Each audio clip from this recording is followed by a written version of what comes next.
Olá, meus amigos e minhas amigas, a todos um forte abraço e estamos chegando com mais um Podfesp. E hoje recebendo aqui em nossos estúdios o deputado estadual Altir Peruso, ele que é ex-prefeito do município de Juína, ex-superintendente de saúde do Ministério da Saúde em Mato Grosso. Vamos conversar com ele, né, presidente Carmen, sobre vários assuntos. Dentre esses assuntos, vamos pedir ao deputado para fazer um balanço também das ações do governo federal na saúde aqui no estado de Mato Grosso. Presidente Carmen. Primeiro, eu queria dizer ao deputado Altir Peruso que eu já o conheço de longas datas, sei de toda a sua expertise na gestão pública. E olha, não só prefeito de Juína por 3 mandatos consecutivos, como também vereador na cidade e, por último, superintendente, não menos importante agora, ocupando um cargo no Legislativo Estadual. Então, eu queria dizer, deputado, que é um prazer tê-lo conosco no nosso Podfesp e dizer para todos que estão nos acompanhando, nossos colegas, servidoras, servidores públicos e cidadãos mato-grossenses, que nós vamos ter um papo extremamente interessante com informações relevantes. É preciso dizer também que o deputado Altir Peruso também é nosso pré-candidato a deputado federal por Mato Grosso. É preciso que nós, enquanto servidores, enquanto trabalhadores desse grande estado de Mato Grosso, tenhamos oportunidade, inclusive, de conhecer os nossos pré-candidatos para pensar com muita reflexão nesse processo eleitoral. Voto não tem preço, tem consequência. Por isso, é importante que você, que está nos acompanhando, ouça, analise. Todos nós aqui da FESP estamos fazendo um processo de realmente oportunizar o conhecimento dos nossos colegas pré-candidatos dos mais variados setores e, olha, sem pensar em ideologia. O que a gente quer é a ideologia do cidadão, do trabalho, do bem-estar coletivo. Muito obrigada, deputado, por estar presente conosco nesse importante diálogo institucional, sindical para o estado de Mato Grosso. Obrigada, cumprimentar aqui a Carmen, o Davi.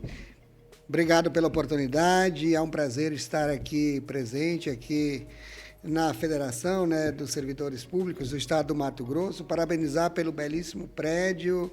Está em acabamento, mas já dá para ver que está ficando muito bonito. E é importante que a gente tenha os espaços preparados para bem receber os servidores. Assim como a gente quer que a nossa casa esteja bem preparada para receber a família, receber os visitantes também, que a Casa do Trabalhador possa estar à altura daquilo que cada um e cada uma merece. Estamos aqui, né, para um bate-papo. Obrigado já de primeira mão, né, pela oportunidade e vamos discorrer sobre aquilo que acharmos interessante e que a gente possa, de alguma forma, contribuir com esse debate. Deputado, aqui vamos começar pela parceria do governo federal, do governo Lula, com os governos estaduais e também com os municípios. E a gente sabe, deputado, que a corda arrebenta realmente lá na ponta, no município. Eu pergunto ao senhor, como é que têm sido as ações do governo federal para com os estados e para os municípios lá na ponta? Bom, primeiro é preciso considerar um cenário. O cenário que o governo Lula, que o governo federal assumiu a gestão lá em 2023, primeiramente com a ministra Anísia e agora, né, na sequência, com o ministro Padilha. A ministra Anísia é alguém mais técnica, né, que não é do meio político, mas mais técnica. O ministro Padilha, que além da técnica, afinal ele é médico, né, e tal, mas também tem mais aquela questão do relacionamento, a questão política, até porque ele já foi deputado, aliás, e tem muito essa situação, era ministro-chefe da Casa Civil, enfim, conhece mais isso. A gente tem que lembrar que nós tivemos no governo passado, se eu não me engano, foram 4 ou 5 ministros, e um era especialista em logística e não sabia onde ficava o Amapá, por exemplo. Então, imagina o desmonte que nós tivemos na saúde de maneira geral. Não só o desmonte da forma física, da organização em si, nós passamos a deixar de ter medicamentos básicos. A Hemobras deixou praticamente de existir, enfim, foi abandonado quase tudo. Mas, para além disso, todo o processo de desacreditar em tudo aquilo que, ao longo dos anos, foi o que deu suporte. Por exemplo, a vacinação.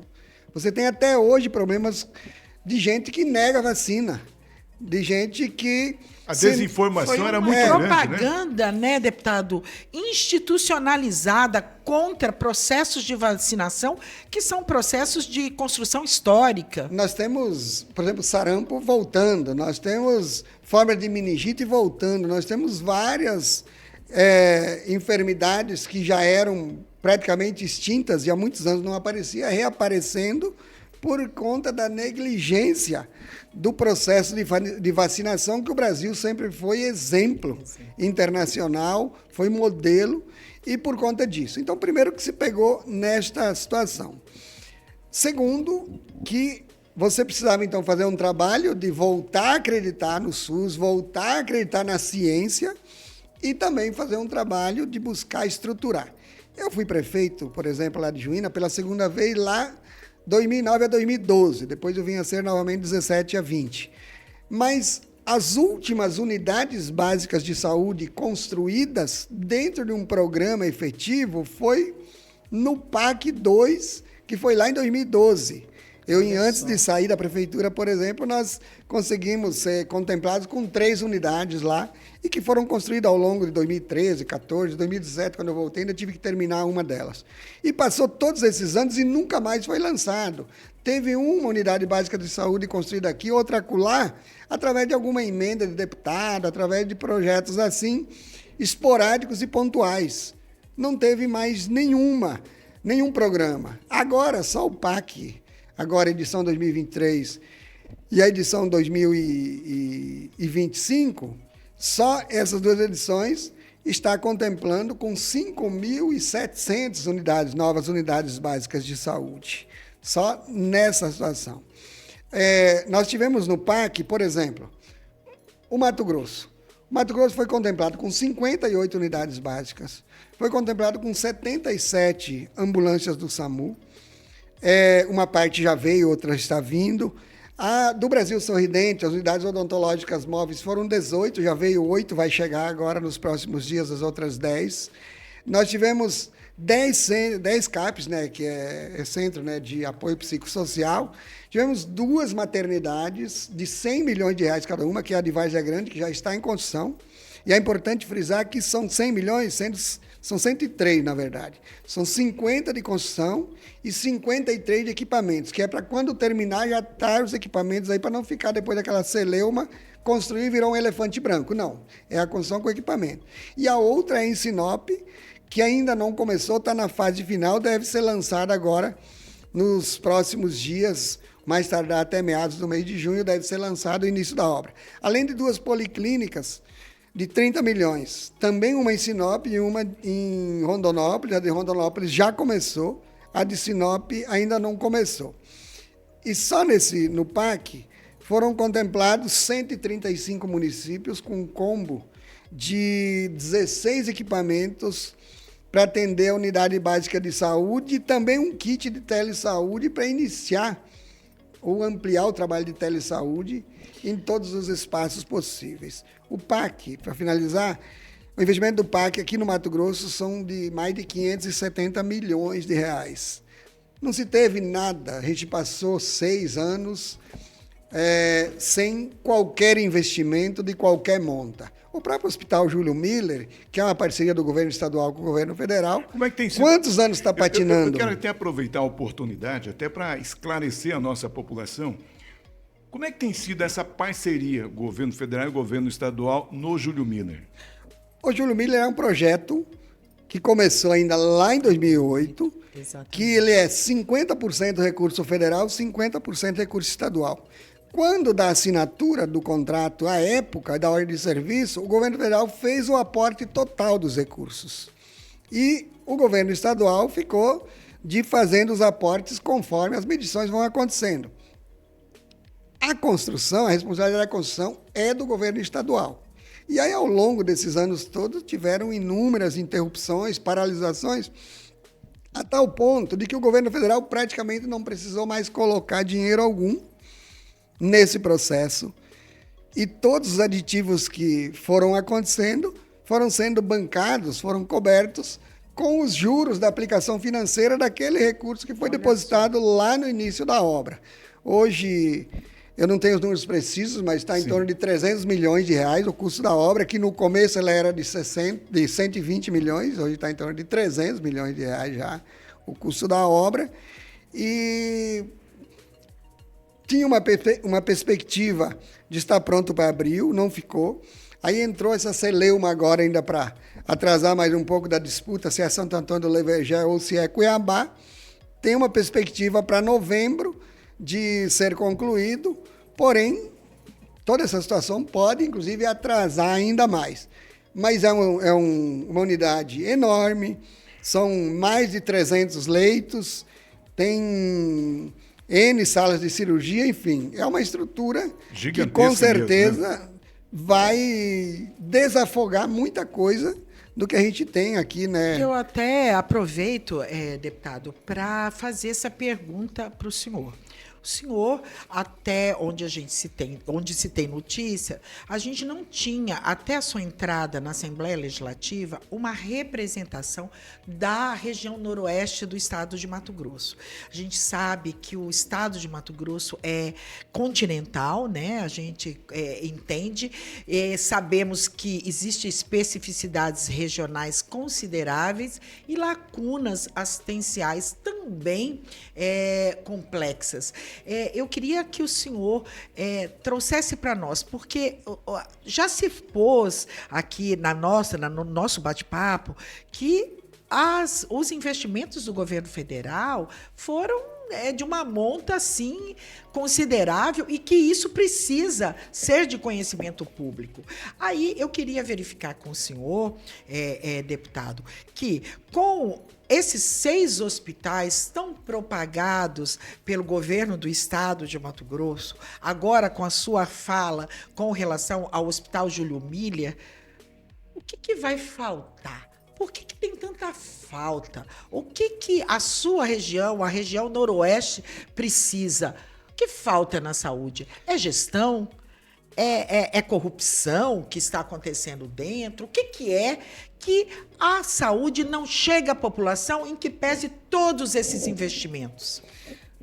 Bom, sua pergunta foi dos Estados Unidos à China, né, ao mesmo tempo, né? Mas, bom, primeira coisa, acho que é importante ter presente o seguinte: se a gente voltar lá e ver os investimentos do governo federal no estado do Mato Grosso, e quando eu falo no estado do Mato Grosso no fundo estadual e nos fundos municipais, no estado como um todo, porque o SUS é tripartite, foram da ordem de 370 milhões anuais lá em 2022, agora em 2025 chegaram a 750 milhões. Então, praticamente dobrou o investimento.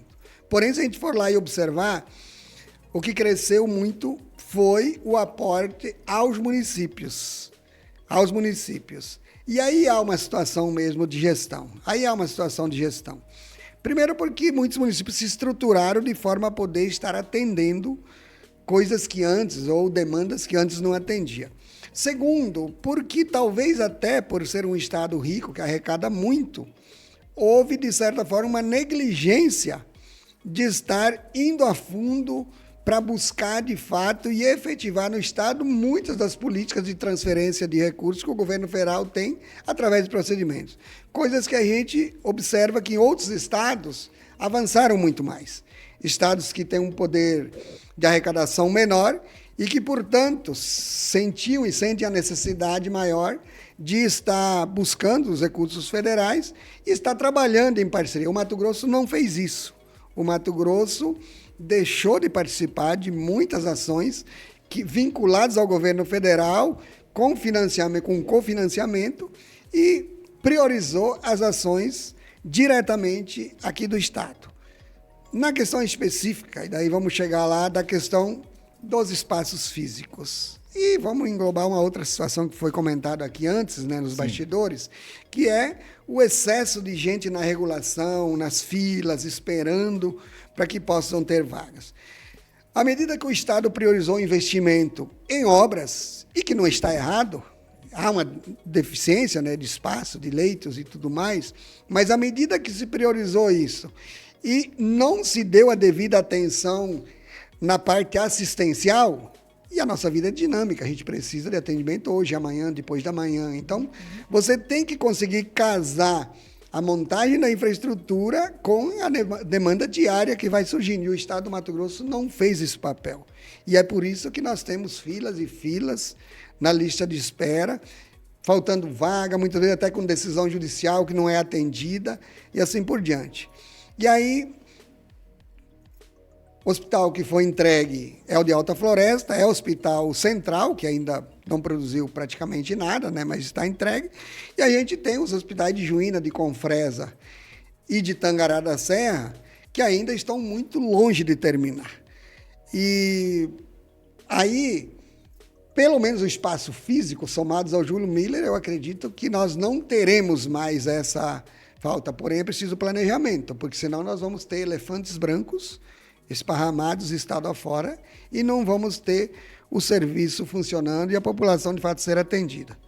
Pegando a questão do Noroeste, o Noroeste é basicamente a região dos vales do Rio Juruena e do Rio Arinos. Rio Arinos é Juara, a região de Juara, Vale do Juruena é a região de Juína. Nós somos, lá no Noroeste, talvez a exemplo do Médio e do Baixo Araguaia, as duas regiões mais desassistidas do estado. Talvez o extremo oeste também, Pontes Lacerda, aquela região, somos as regiões mais desassistidas. Quase que o Vale dos Esquecidos. É. Né? Então, o Mato Grosso é um estado que arrecada muito, que vem tendo superávit de receita ano a ano, acima da média nacional e sempre um dos que mais avança no estado. No entanto, as políticas, os recursos, os benefícios não estão chegando de forma equânime para todo mundo. Se a gente voltar no histórico do Mato Grosso, por exemplo, pegar essa questão da saúde, já que a gente fala tanto na saúde, nós tivemos lá no passado, nós tínhamos hospital regional no eixo da 163, isso é importante. Nós tínhamos hospital regional em Sorriso, em Sinop, em Colíder, Alta Floresta, em Assumido, e nós não temos um hospital regional em Tangará da Serra, no Médio Norte. Não temos hospital regional na região Noroeste. Não temos um hospital regional no Araguaia. Então, ao longo dos anos, isso é importante que se frise, que se registre, que os governos, diferentes governos, sempre destinaram muito mais os investimentos em prol do agronegócio, e eu não estou negando a importância do agronegócio, mas o agronegócio que é importante, que cresceu e que tem que crescer, no entanto, as riquezas produzidas precisam ser distribuídas, senão fica naquela. Cresce muito uma região e tem que crescer, mas os recursos públicos vão sendo destinados. E você soma recursos públicos com investimentos privados, você expande algumas regiões e você deixa outras no esquecimento. E aí o Noroeste, o Araguaia, são de fato as regiões do estado que precisam de maior atenção, que precisam de mais investimento e precisam de governos que entendam que devemos promover o desenvolvimento de forma mais igualitária, porque os direitos, eles são iguais para quem mora em Sinop, em Rondonópolis, ou quem mora lá em São Félix do Araguaia. Não existe diferença de direito entre um cidadão. Não tem cidadão de segunda categoria por raça, por cor, por religião, por sexo ou por região onde ele mora. Infelizmente, o estado do Mato Grosso promove essa divisão ao longo dos anos e continua promovendo. Ou seja, resumindo, Davi, um estado rico para poucos, muitos, né, do agro, como o deputado disse, mas pobre para milhares, né? Um estado tão rico e, ao mesmo tempo, tão desigual, considerando essa explanação, essa constatação que o deputado fez com muita propriedade com relação às regiões esquecidas pelo governo do Estado, né? A necessidade de realmente se olhar de forma mais humanizada, democrática e equânime para essas regiões, né, Davi? E sabe, tem mais uma situação, que a nossa população ela precisa ter um olhar melhor para a questão do voto. Porque eu, inclusive, no nosso site, nós criticamos algumas gestões. Presidente, eu acho absurdo quando um prefeito fala que não vai receber esse recurso porque é oriundo do governo federal, do governo Lula. O recurso é do povo. Lula é um gestor, um administrador das nossas riquezas, do nosso dinheiro. E o governo federal não tem olhado no sentido, isso aqui é do partido A, do partido B, do partido C. Primeira coisa que o governo federal fez, o governo Lula, quando ele assumiu, foi convidar os governadores para uma ampla reunião em Brasília e discutir a demanda que cada estado tinha. E depois houve uma outra reunião que ele convocou isso no início do mandato com todos os prefeitos, ouvir os prefeitos, as demandas dos municípios e buscar resolver essa situação. Só que, presidente Carmen, infelizmente, temos alguns prefeitos, quero deixar bem claro, alguns aloprados, que infelizmente têm barrado recurso federal, até mesmo alguns governadores. E a população precisa se organizar no sentido voltar ao movimento comunitário, que o movimento antigamente, não vou dizer antigamente, mas uns 15 anos atrás, nós tínhamos as associações de moradores atuantes. Eu comecei a nossa fala aqui dizendo que é lá na ponta que a corda arrebenta, é lá que tudo acontece. Eu estou falando lá na ponta, que eu quero dizer, nos municípios. Então, eu acho que o movimento comunitário, presidente, as associações de moradores de bairro, têm que se organizar no sentido de cobrar e participar da gestão municipal, para não deixar que alguns prefeitos aloprados, que eles se colocam no lugar dele, que ele está ali como gestor para administrar as nossas riquezas e tem que estar pronto para receber recursos do governo federal. Um absurdo isso. E vem acontecendo aqui em Mato Grosso com algumas prefeituras. Olha, qual é o sentido do poder público? O poder público é para gerar, de alguma forma, o bem-estar social, para garantir qualidade mínima de vida para todos, para poder, de alguma forma, fazer com que os mais pobres, os menos assistidos, não possam ser esmagados por aqueles que tudo têm e assim por diante. Se não for para isso, não tem sentido ter o poder público. E esse é o papel do Estado, esse é o papel do município. E o papel de todo e qualquer gestor é gerir da melhor forma possível para a população. Nesse quesito saúde, 58% de todo investimento público que se tem na saúde vem do governo federal. Se pegar o conjunto dos programas, de tudo que se investe, 58% vem do governo federal. O restante fica para o Estado e para os municípios. Como que alguém se intitula, ao tomar posse de uma cadeira do Estado, do governo do Estado ou de uma prefeitura, no direito de dizer, olha, eu não quero dinheiro daquele que manda mais de 50% de todo o investimento? É um absurdo, isso é coisa de gente que não tem um mínimo de, digamos assim, de cérebro, mas mais do que isso, de respeito para com a população. Porque as consequências dessas bravatas, quem paga é o pessoal, é o povo, que não tem assistência. Então, ao invés de buscar construir programas e propostas que vão resolver os problemas ou minimizar, se prefere fazer bravata. E isso, com certeza, vem em prejuízo da população que reside nos municípios, que reside no Estado. Então, eu fui prefeito por 3 vezes. Eu tenho uma particularidade, que eu fui prefeito, eu passei, porque as eleições são de 2 em 2 anos, né? Assim, Se você elege prefeito, dali 2 anos troca o presidente. Meu primeiro mandato era o Fernando Henrique. Aí os 2 outros anos foi no Lula 1. Eu voltei de 2009 a 2012, era Lula 2. Peguei Dilma 1 os outros 2 anos. Voltei em 2016, era o Temer. 17, 18 era o Temer. 19, 20 era o Bolsonaro. Então, eu estive na prefeitura, à frente da prefeitura, ao longo de todos esses governos. E eu conheço e sei muito bem quando as coisas eram mais fáceis e quando elas eram mais difíceis. Mas, independente disso, eu não olhava quem era o ministro, quem era o presidente. Nós tivemos, por exemplo, em Juína, em 2012, a primeira UPA do estado do Mato Grosso. Quando saiu o programa de UPAs, a regra do Ministério é que só poderia em municípios com acima de 100 mil habitantes. E nós conseguimos, numa queda de braço, inclusive com o município de Sorriso, levar para Juína a primeira UPA no município de 40 mil habitantes. Mostrando que Sorriso tinha um hospital regional, que Sinop tinha um hospital regional, que eles estavam em cima de uma BR, mas que a nossa região, nem a macro nossa, que era Tangará da Serra, tinha um hospital regional e a nossa referência era 750 quilômetros aqui em Cuiabá.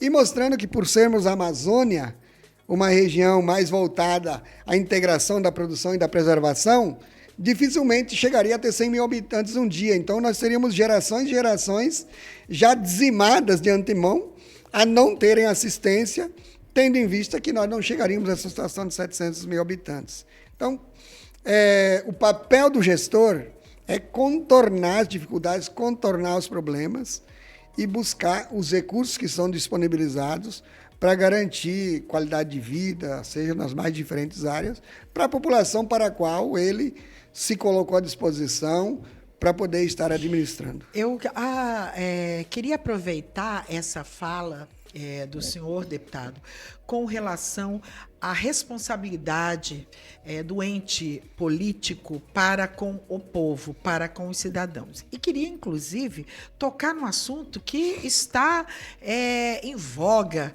atualmente, a imprensa está divulgando isso, e eu aproveito nesse momento para fazer um agradecimento especialíssimo ao nosso companheiro Rosenval, presidente do sindicato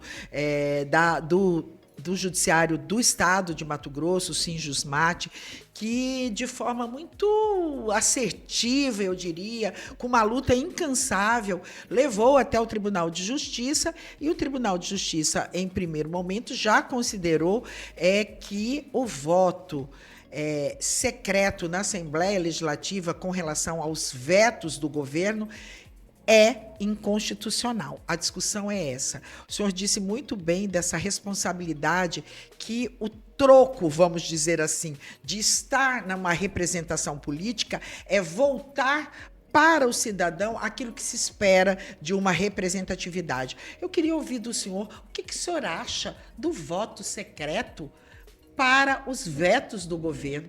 Como é que se explica em que em primeira votação você tem unanimidade, segunda votação você tem unanimidade, vai para o governo veta.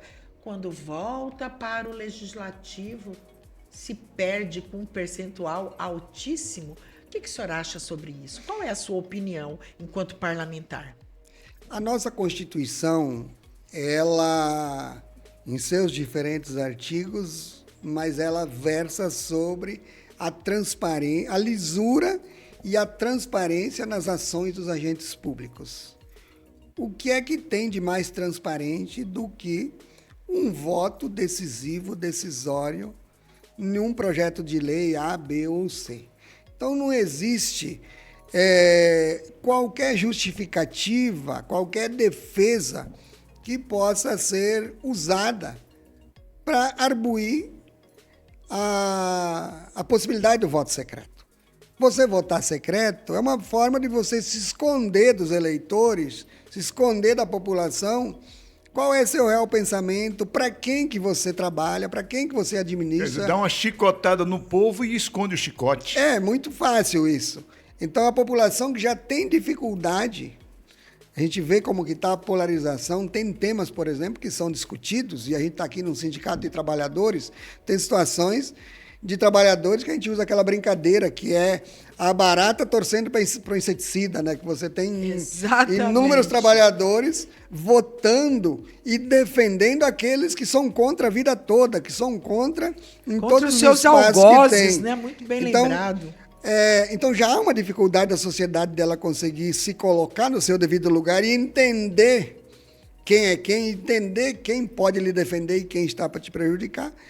Quando você torna e traz presente a possibilidade de votar secretamente, aí que você vai acabar de vez com qualquer possibilidade das classes poder compreender quem são os seus defensores e quem são os seus algozes. Então, é um absurdo, está certíssimo o Tribunal de Justiça. Espero que isso subindo para o Superior Tribunal de Justiça e até o STF, isso seja mantido, porque seria um absurdo que fosse de forma diferente.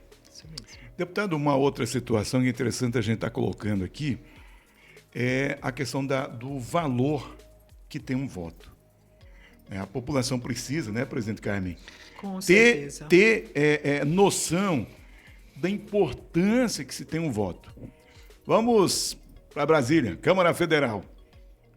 Quantos deputados federais vêm do movimento sindical, vêm do movimento comunitário, vêm do movimento trabalhista, trabalhador, né? Senado da República, mesma coisa. Câmara de Vereadores, mesma coisa. Assembleia Legislativa, mesma coisa. Então, eu acredito que o trabalhador, ele precisa, a nossa população precisa ter noção da importância de se ter representações que realmente, né, exatamente, que defenda os serviços mesmo. E os trabalhadores. E uma outra situação, presidente Carmen e deputado Altir, é a questão da idolatria política que se transformou esse país.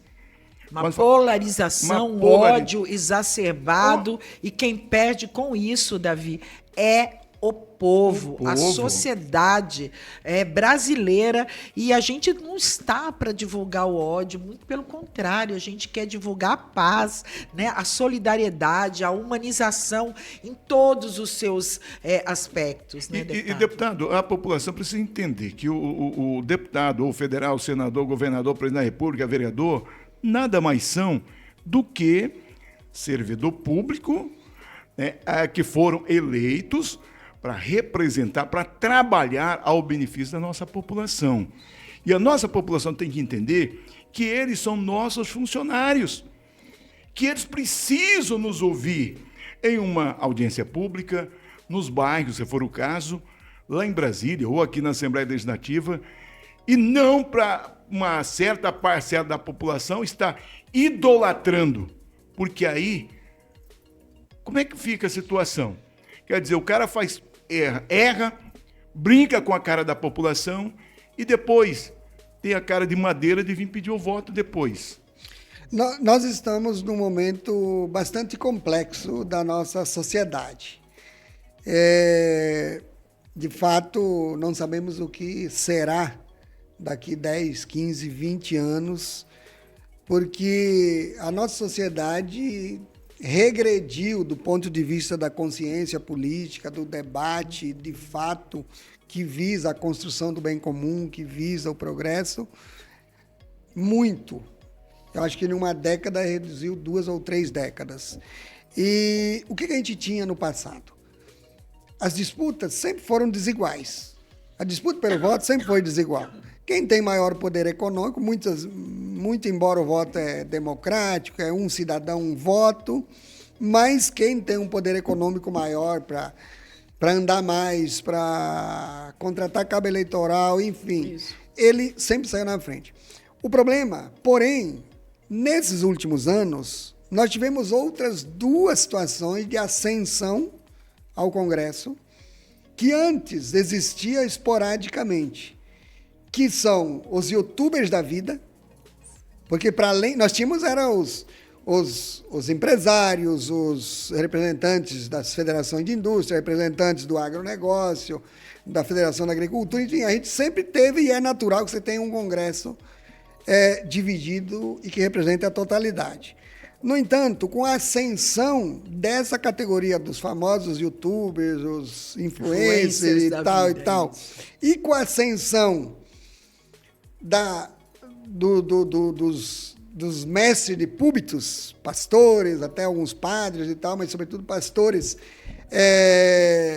midiáticos, nós tivemos um inchaço no Congresso Nacional de pessoas que não representam a sociedade. Então, a classe empresarial, a classe do agronegócio continuou presente, até avançou, e esses outros dois segmentos passaram a fazer parte fortemente do Congresso, e quem perdeu foi os trabalhadores.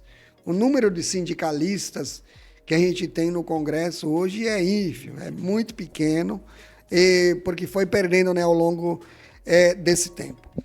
Para além disso, tem um outro mal, que é o tal do sucateamento do orçamento federal, que deixou de ser uma prerrogativa do Executivo. Hoje, metade de tudo que o governo federal tem para investimento, tirando as despesas correntes, está na mão das emendas parlamentares. Está na mão das emendas parlamentares. O Estado, que antes as emendas dos deputados eram de pequeno valor, hoje tem um grande valor na mão das emendas. E a gente vê na maioria dos municípios a pressão dos vereadores e os prefeitos cedendo para que vereador tenha emenda parlamentar. Então isso criou também uma corrente que se retroalimenta, que é muito difícil quem está de fora chegar a conquistar uma vaga, seja no Parlamento Federal, seja no Parlamento Estadual ou até mesmo no Municipal. Porque, para além de toda essa desinformação, para além de toda essa desorganização, essa polarização que a gente tem agora, a gente tem também o domínio que é feito a partir de benesses. A partir de benesses. É uma emenda para fazer uma quadra, uma emenda para isso. Emenda para festa, então. Você tem deputados aqui que botou... Não é nem muito para show. Eu fui esses dias... Eu tive numa festa de aniversário de Juína, depois eu passei na festa de aniversário de Novo Horizonte do Norte. Estava lá, uns 3 deputados em todo lugar, que colocou emenda em todos os lugares. Por quê? Porque daí o cara fica 4 dias lá na festa do peão, falando o nome do cara lá. Isso. E porque ele botou um certo valor lá na eleição. Então, assim, criou-se uma relação hoje muito difícil, seja por essa influência desses influencers, pelo dogmatismo religioso desse outro setor, e também por essa situação de colocar o orçamento na mão do Legislativo, na mão dos deputados, e amarrando, digamos assim, o Executivo de fazer, de fato, a sua função. Quer dizer, né, deputado, hoje o eleitor, né, presidente Carme, tem que ter um olhar. Quem trabalhou pela população, fica. Quem não trabalhou, olho da rua. E tem que tratar, até porque uma empresa privada, o que acontece quando o funcionário é aquele nó cego, né? Vai lá, falta sem justificar, às vezes está faltando porque está dando nó mesmo, mas tem muitos trabalhadores que, quando doentes, claro, tem que realmente recorrer aí e ter o seu direito cumprido, né? No caso de doença. Mas quando tem aquele funcionário que, digamos, nó cego, o que acontece com o empresário? O empresário manda para o olho da rua. Então, o que tem que fazer o eleitor também? Quando o deputado, ou estadual, federal, ou senador, governador, não trabalha, é o olho da rua. Tem que dar o mesmo tratamento. Mesmo. Sabe, Davi, eu observei que alguns deputados, na sua maioria da bancada federal de Mato Grosso, votou, inclusive, colocou aditivos na 6x1 para que tivesse um lapso temporal de 10 anos para começar a se introduzir essa possibilidade da escala 5x2. Pois bem, eu também fiquei pensando que poderíamos ter nós não podemos ter 2 pesos e 2 medidas. E aí eu fiz uma sugestão para esses políticos, que eles também fizessem um recesso de 10 anos para voltar a colocar o nome à disposição da sociedade. Já que eles têm esse pensamento, eles também precisariam desse lapso temporal para refletir qual é realmente realmente é o seu papel. Eu acho que isso seria bem provável de acontecer se fosse dois meses. Acho que é muito simples. A Assembleia Legislativa do Mato Grosso tem sessões ordinárias presenciais na quarta-feira. É lógico, tem reunião de comissão, tem outros momentos, mas em uma escala muito longe da escala 5x2, que é a escala que está se propondo a fazer isso. A Câmara dos Deputados não é diferente. Então, por que se quem está votando e decidindo ter uma escala muito inferior, se quer que o trabalhador tenha uma escala superior? Mais do que isso, de adiar para 10 anos isso, eles propuseram um aumento. Propuseram um aumento até para 52 horas na carga horária. Infelizmente, o Mato Grosso, ao que me parece, foram 6 deputados, exatamente, ou 7, que votaram nessa barbárie. Para mim, é uma barbárie isso que votaram. Nós temos países extremamente desenvolvidos que já adotaram a escala 5x2, nós temos esses países que têm a escala 4x3 já, e a conta é muito simples. Quando eu fui prefeito no meu primeiro mandato, eu enfrentei uma discussão muito grande lá no município, que era a história do comércio não poder abrir no sábado à tarde, porque o comércio abria inclusive aos sábados à tarde. E foi uma batalha grande, e conseguimos. E qual que era sempre o meu argumento? Se você tem que ir no banco, e o banco tem as horas específicas, você dá um jeito e vai. Se você tem que comprar um sapato, uma blusa, ou fazer uma compra no mercado, você se organiza e vai no horário que ele está aberto. Agora, se ficar aberto o tempo inteiro, você vai qualquer hora. Você vai qualquer hora. Então, não existe essa história de pensar, se ficar menos tempo aberto, vai vender menos. Não. As necessidades são as mesmas. É uma questão de adaptação. É uma questão de adaptação, só que todo mundo tem que seguir. O que aconteceu posteriormente?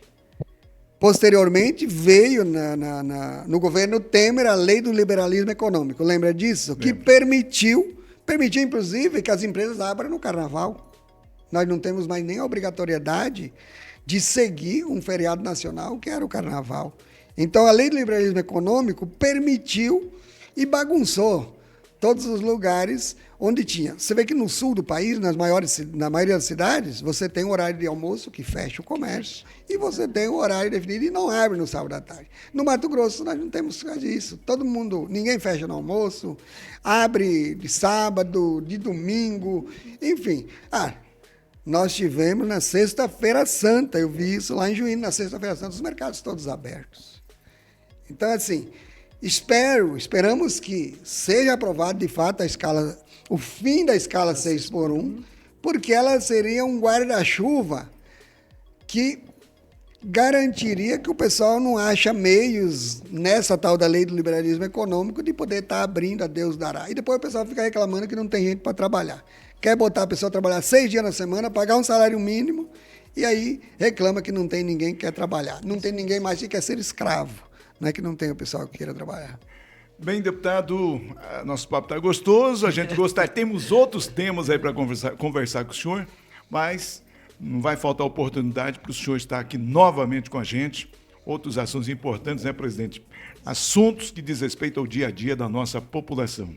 Eu queria agradecer mais uma vez, deputado Altir, pela sua presença, por esse bate-papo tão esclarecedor, tão necessário, sobretudo no contexto atual, e que a gente precisa estar realmente conectados a todos os acontecimentos, porque esses acontecimentos refletem diretamente na vida do cidadão, na vida do trabalhador, do Estado de Mato Grosso e do Brasil. Então, eu quero te agradecer e dizer que a FESP está sempre de portas abertas para recebê-lo. Qualquer novidade, é só entrar em contato que nós vamos ter muito prazer em recebê-lo novamente na nossa casa, na casa do servidor público do Estado de Mato Grosso. Eu que agradeço aqui pela oportunidade, por essa simpatia nessa entrevista, agradecer também toda a equipe, né, que está aqui no apoio, todas as pessoas que estão nos assistindo, dizer que eu venho do movimento social, do movimento da juventude católica e também do Sindicato dos Trabalhadores Rurais, lá na minha juventude. Então, assim, a gente muito embora esteve na gestão muitas vezes, mas sempre tem bastante presente aquelas que são as demandas e o entendimento de que, sobretudo em se falando no espaço do servidor público, de todo o papel de desconstrução da importância do servidor público, e tem sido feito ao longo dos anos. E agora com mais intensidade ainda, porque o objetivo que se tem é desqualificar, desmerecer a importância do serviço público, para que o liberalismo, para que o mercado regule. E o mercado regula para aquele que tem dinheiro, para aquele que tem poder, e sempre em detrimento das grandes massas. Então, o papel dos sindicatos nunca foi tão importante. Ele sempre foi importante, mas nesse momento que é preciso retomar, inclusive num momento em que o Brasil está ampliando o número de servidores e trabalhadores com carteira assinada, seja no público ou no privado, está começando a retomar concursos. Nós tivemos 6 anos que praticamente não tinha concurso de nada, porque ficou se demonizando o serviço público, né? Porque o Estado gasta demais, tem muita gente, e foi sucateando. Então, um papel importante para que se retome, de fato, o poder, a força do serviço público, mas também da organização dos trabalhadores, porque trabalhador desorganizado, ele é, digamos assim, caititu fora do bando, ele é alimento de onça, né? Essa é a verdade. Exatamente. Obrigado mais uma vez, estamos sempre à disposição. Obrigada, deputado. Gente, o papo está tão gostoso que a gente nem viu a hora, o tempo passando, né? Mas, gente, amigo, carinhosamente, prazer muito grande em ter o deputado estadual Altir Peruso, ele que foi prefeito do município de Juína, ocupou o cargo também de superintendente do Ministério da Saúde aqui em Mato Grosso e trouxe para a gente ricas informações. E assim, chegamos ao final de mais um PodFesp. Na produção, o Luiz Henrique, o Herbert Almeida e aqui na apresentação, David Paula. A todos, um forte abraço e até o nosso próximo encontro.